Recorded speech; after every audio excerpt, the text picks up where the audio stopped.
Picture someone a few years from retiring. She does the sensible thing, the thing every article tells you to do. She moves a big chunk of her savings out of stocks and into bonds, because bonds are the safe one. Then her statement arrives, and the safe money is worth less than she put in. Nobody warned her that could happen, and when she asked why, the answer she got was a wall of jargon. So before we start, let me say something I mean sincerely. If bonds have always slightly confused you, that is not a gap in your intelligence. It is a gap in how this gets explained. I have watched people who work in finance fumble this one. The confusion is the industry's fault, not yours. And in about 5 minutes, you're going to understand it better than most of them do.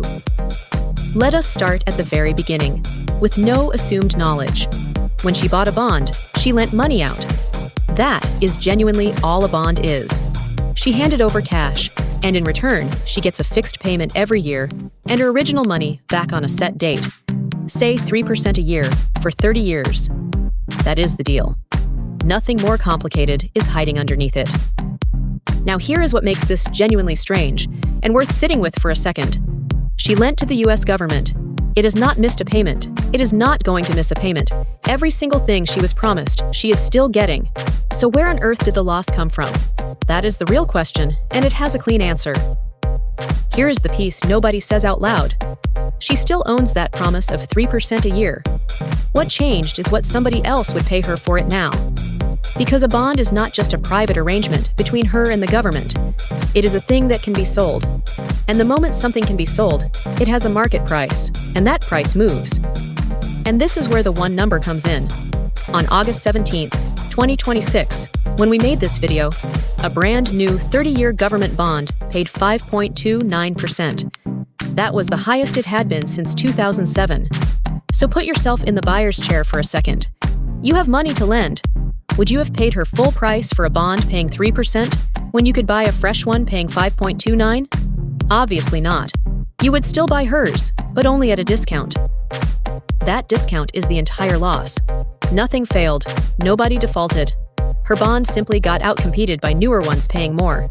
If that just clicked for you, that was the hard part, and you have already got it. Everything from here is easier. If you want it to stick permanently, think about a fixed-rate mortgage, just pointing the other way.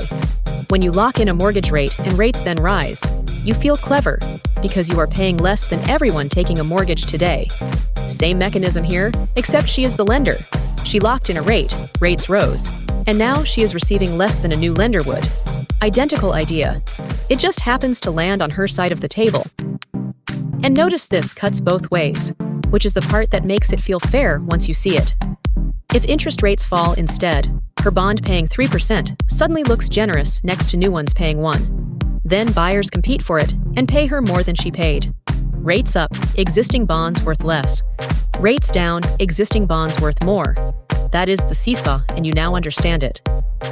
One more detail, and then we are done. The longer the bond has left to run, the harder it swings.